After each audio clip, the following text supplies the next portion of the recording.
బాగు ప్రతిభతో ఈ శిబిరమును అతి సుందరముగా తీర్చిదిద్దినారు సుగ్రీవ మహారాజా. శిబిర నిర్మాణంలో మహారాజు విభీషణుడు ఎంతో దూరదృష్టితో ఉపయోగకరమైన సూచనలిచ్చారు. మహారాజా విభీషణ, భక్తి సాధనలో జీవితాన్ని సాగించేవారు సాధువుల వలె వ్యవహరిస్తారు. ఈ సమర సంప్రదాయములు తమకెట్లు సంక్రమించినవి? ప్రభు, తన గొప్పతనాన్ని చాటుకోవడం కోసం ముల్లోకాలలోనూ తన కరవాలాన్ని ఝలిపించి త్రాహి త్రాహి అనిపించిన రావణాసురుని సోదరుడను. చివరకు రాముడు సాగరం దాటి రావడంలో సఫలుడైనాడన్నమాట. వనములలో తిరిగి తిరిగి ఇప్పుడు లంకా నగరమున తిష్ట వేసినాడు. కాని మనం ఇంతవరకు ఆ వానరులను తుచ్చులుగా భావించి వారి కుప్పిగంతుల తమాషా చూస్తున్నాం. నాదో అనుమానం. వారికి దేవలోకము నుండి దైవ సహాయము లభించి ఉండవచ్చని, లేక ఆ దేవతలే వానర రూపమును ధరించి రాముని వెంట వచ్చారేమో. దేవలోకము దైవ సహాయమా? నీవు ఎవరి ముందు దేవతల గొప్పతనాన్ని కీర్తించుచున్నావు? యుద్ధములో తోక ముడిచి మేఘనాథునికి జైఘోష చేస్తూ లంక వరకు ఈడ్చబడిన వారినా? వారు వారినే కాపాడుకోలేకపోయారు. అలా పరాజితులైన దేవతలు ఏ బలముతో లంకపై దాడి చేయగలరు? పుత్ర, పరాజితులైన సిపాయిలు దెబ్బతిన్న నాగుల వలె భయంకరంగా ఉంటారు. అవకాశం లభిస్తే అదే విధముగా తిరగబడతారు.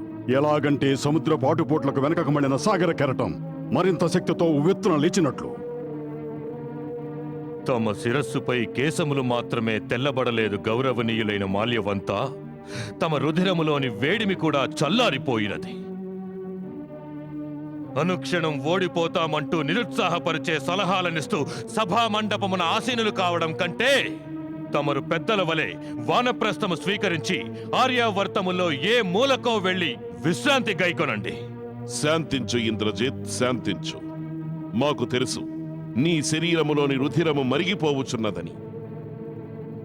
శత్రువులు సాధించిన సాధారణ విజయమునకు నీ క్రోధము కట్టలు తెంచుకుని ప్రవహించుచున్నదని.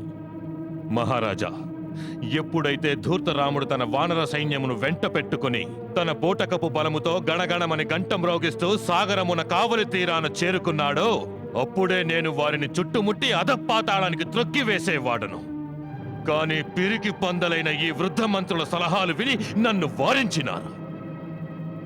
మరిప్పుడు వారు ముందుకు వేసే ప్రతి ఒక్క అడుగు లంకా నగర ప్రజల్లో కలవరాన్ని సృష్టిస్తోంది. అలా జరగడానికి వీల్లేదు మహారాజా.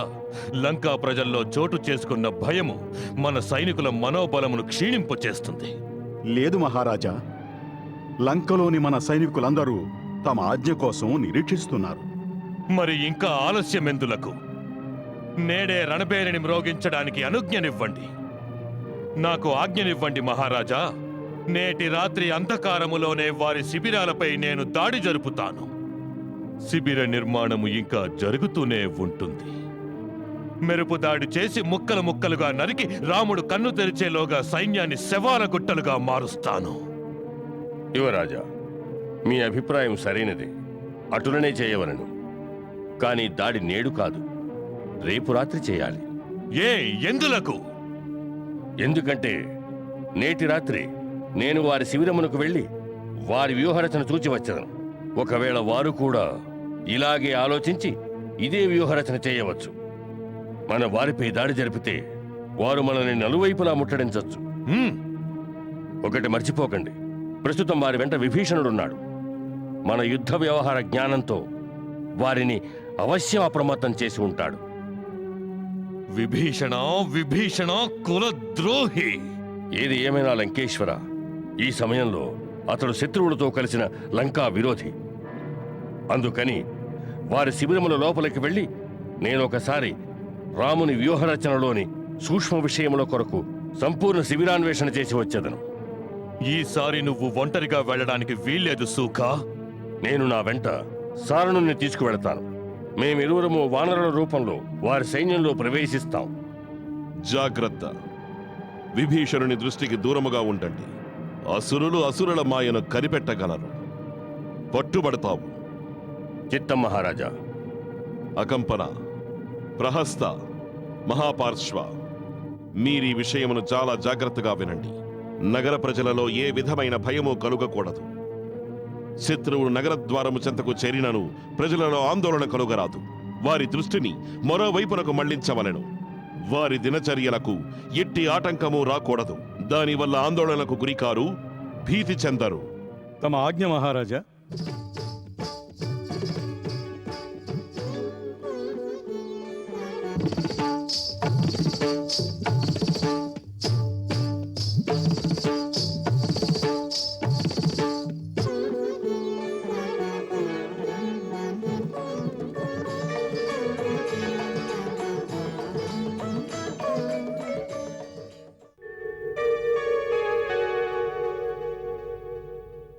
ఏమిది చిత్రముగనున్నది? మేఘము లేకుండా మెరుపెలా మెరసినది, అదియు దక్షిణ దిశ నుండి. ఇందులో ఏదో మర్మమున్నది. అనుజ్ఞ ఇస్తే ఆ మర్మాన్ని నేను విశదీకరిస్తాను. ఈ మాయామయమైన ప్రదేశం గురించి తమకంటే ఎక్కువగా ఇంకెవరికి తెలుస్తుంది లంకేశ్వర?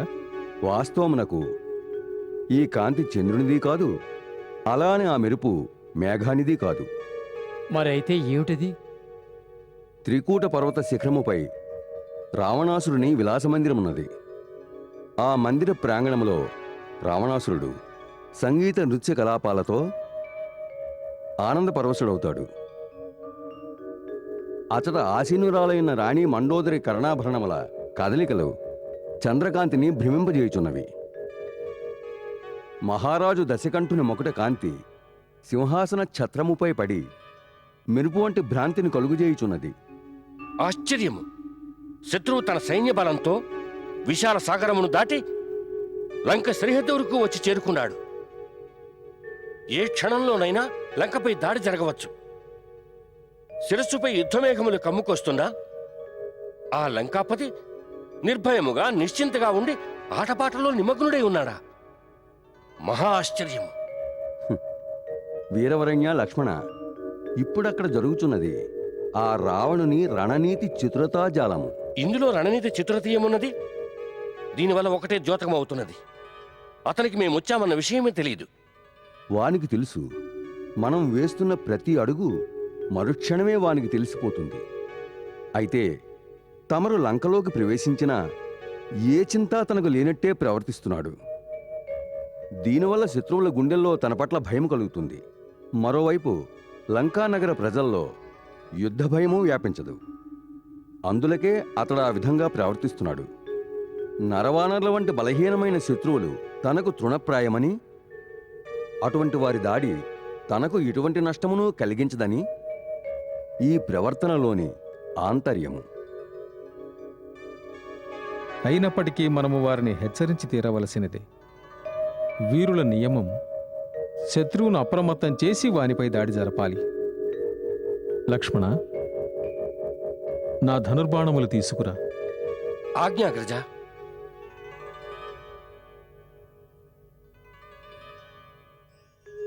ధనుర్బాణాలతో ఏం చేస్తారు రఘుకుల శిరోమణి?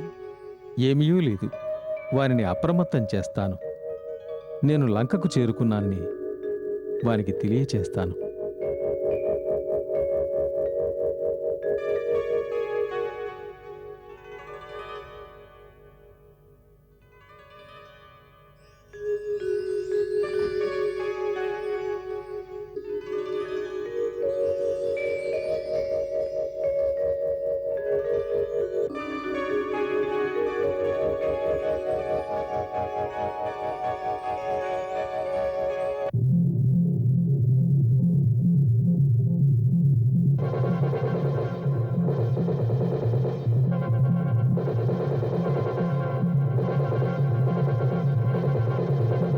ధన్యులు, తమరు ధన్యులు ప్రభు.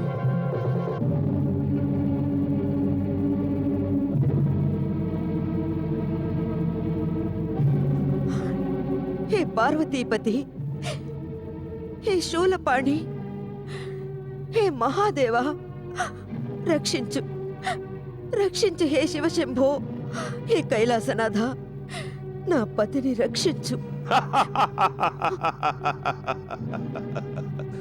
ఆ కైలాసనాథుడు ఎప్పుడూ మాతోనే ఉంటాడు రాణి. ఎందులకు నీవింత అధీరురాలు వగుచున్నావు? కారణం అడుగుతున్నారా స్వామి? ఇంతకంటే భయంకరమైన అపశకునం ఇంకేమున్నది?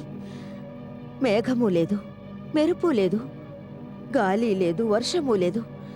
శ్రీరాముని శిబిరము నుండి మండోదరి, నీవు కూడా మా వైరిని శ్రీ అని సంబోధిస్తావా? క్షమించండి నాథ. శత్రువుల శిబిరము నుండే జంఝామారుతము వలె వచ్చినది. తమ వినోద కలాపములను భగ్నము చేయుచు నా కర్ణాభరణమును త్రుంచి తమ శిరస్సు నుండి ఈ మకుటమును పడవేసినది. అయినను తమరు ఏమీ కాలేదనుచున్నారు. ఓసి వెర్రిదానా, మా శిరస్సు రాలిపడినను తిరిగి ఉద్భవించుట నిశ్చయము. మగుటము రాలిపడినంత మాత్రమున ఏమి జరుగును? తమరెంత పరిహాసంగానైనా చెప్పండి స్వామి, కానీ నేను తమ ధర్మపత్నిని. తమ మంచి చెడు ప్రతి ఒక్క కర్మలోనూ సమాన భాగం ఉన్నదానను. నా విన్నపాన్ని స్వీకరించండి. ఈ శకునం మంచిది కాదు. రఘునాథునితో వైరమును విడిచిపెట్టండి నాథ. మాయాసురుని పుత్రికవు, రుద్రవీణాగానం చేసి అసదృశ హస్తాలతో కైలాసగిరినే పెకలించిన మహాభక్తుడు రావణుని పట్టమహిషివి ఇంతటి సాధారణ విషయమునకు భయపడుటయ్యా? రాముడు మాయాపతికే తన మాయా ప్రతాపాన్ని చూపిస్తున్నాడా? ఇది మాయ కాదు మహాప్రభు, అది ఖచ్చితంగా రామబాణమే. అది బాణమైనంత మాత్రమున ఏమైనది? ఈ లంకాధీసుని బల పరాక్రమముల గురించి తెలియక తానే బలవంతుడు అనుకొనుచున్నాడు. ఇంకా అతను ఈ దశాననుని చంద్రహాస ఖడ్గ ప్రతాపము చూడలేదు. బ్రహ్మాస్త్రము, నాగాస్త్రము, ఇంద్రుని వజ్రాయుధము, మాయాశూలమును ఎదుర్కొనలేడు. మా మగుటమును మా శిరస్సుపై నుంచు.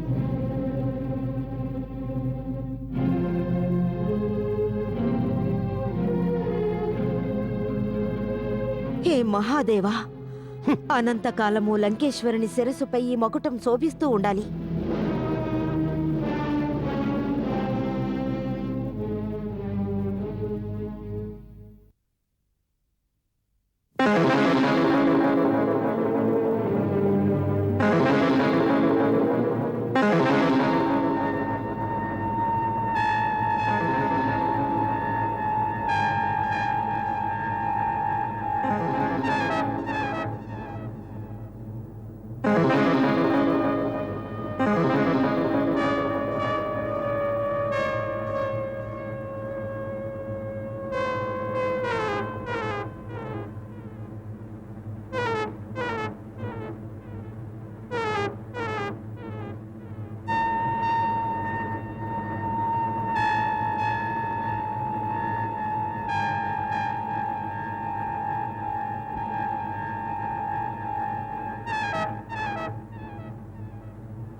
ఈ ప్రాంతమంతా కాపలా కట్టుదిట్టంగా ఉన్నది. సారణ, నా ఊహ నిజమైనది. ఈ వ్యూహరచన పటిష్టంగా ఉన్నది. ఏ వైపు నుంచి దాడి చేసినా మనం విజయం సాధించుట కష్టం. సూక, నేడే దండయాత్ర చేయరాదని నువ్వు సభలో ఇచ్చిన సలహా ఎంత ముందు చూపుతో కూడినది. నేను ఆశ్చర్యపోయాను సారణ. మన సైన్యం ఆవేశంతో దాడి జరిపి ఉంటే మన తొలి ప్రయత్నంలోనే ఓడిపోయేవాళ్ళం. అతి స్వల్ప వ్యవధిలో మనకు కావలసిన సమాచారం సేకరించాం. ఇప్పుడు మనం రామలక్ష్మణుల రక్షణ ఎటువంటిదో అది చూచి ఇక్కడ నుండి వెంటనే వెళ్ళిపోవాలి. విభీషణుని దృష్టిలో పడ్డామంటే గుట్టు రట్టవుతుంది. మీ గుట్టు బయటపడింది సూకసారంలారా.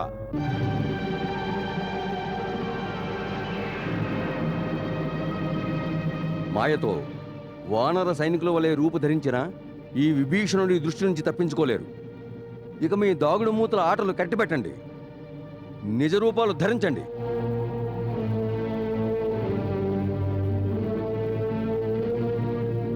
పట్టుకోండి వేళని.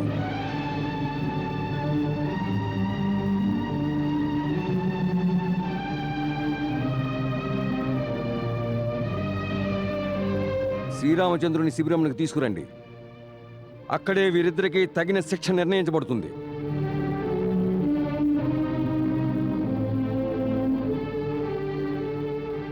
తమ ఆజ్ఞను శిరసావహిస్తాం ప్రభు. శ్రీరామచంద్రునికి జయము.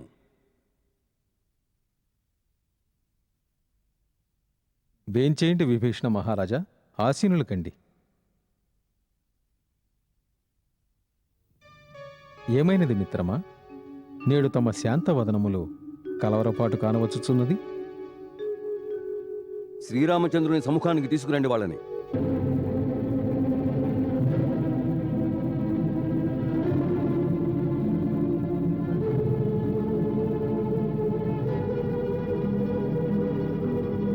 ఎవరు వీరిరువురు? సూకుడు సారండు, లంకేశుడైన రావణుని విశేష గుప్తచరుడు.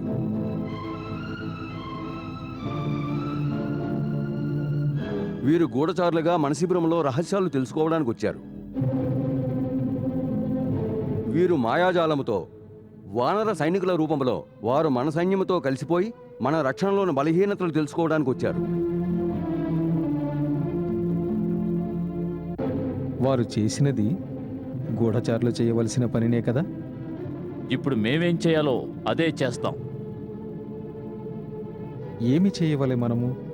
గుప్తచరులు పట్టుబడితే వారికి మరణశిక్ష విధించవలసినది అగ్రజ. తొలిసారిగా ఇతడు దూతగా వచ్చిన ఆ సమయంలోనే రాజనీతిని అనుసరించి నాకు తెలిసుండి కూడా వీనికి మరణదండను విధించలేదు. కానీ ఇప్పుడు ఇతడు గూఢచారిగా వచ్చాడు. యుద్ధనీతి ప్రకారం ఇతనికి మరణదండను విధించడమే ఉచితం ప్రభు. గూఢచారుల వధ ఖచ్చితముగా జరిగి తీరవలసినది. ఇది యుద్ధనీతే కాదు, రాజనీతి కూడా. గుప్తచరుని వదిలేస్తే రణంలో పరాజయానికి కారణం కావచ్చు అగ్రజ. లక్ష్మణ, జయాపజయాలు గూఢచారుల జీవన్మరణాలపై ఆధారపడి ఉంటే ఈ శౌర్య పరాక్రమము, యుద్ధ కౌశలము వ్యర్థం. ఈ ఇరువురు లంకావాసులను బంధవిముక్తులను చెయ్యండి.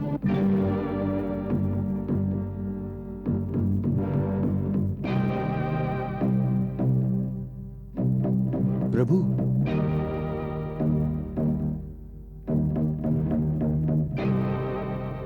ఏమి మీరు నాతో ఏకీభవించరా?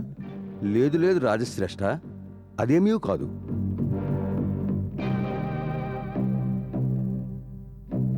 ప్రభు,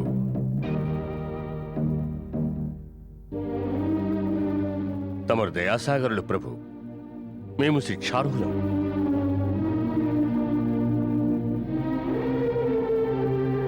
ప్రభు, మహారాజు రావణుడు మమ్ములను, తమ సైనిక బలమును, తమ మంత్రుల వద్ద, తమ మహారథుల వద్ద ఉన్న శక్తులను, తమరు చేయుచున్న యుద్ధ సన్నాహములను, పథకములను, బలహీన స్థలములను తెలుసుకుని రమ్మని పంపించినాడు.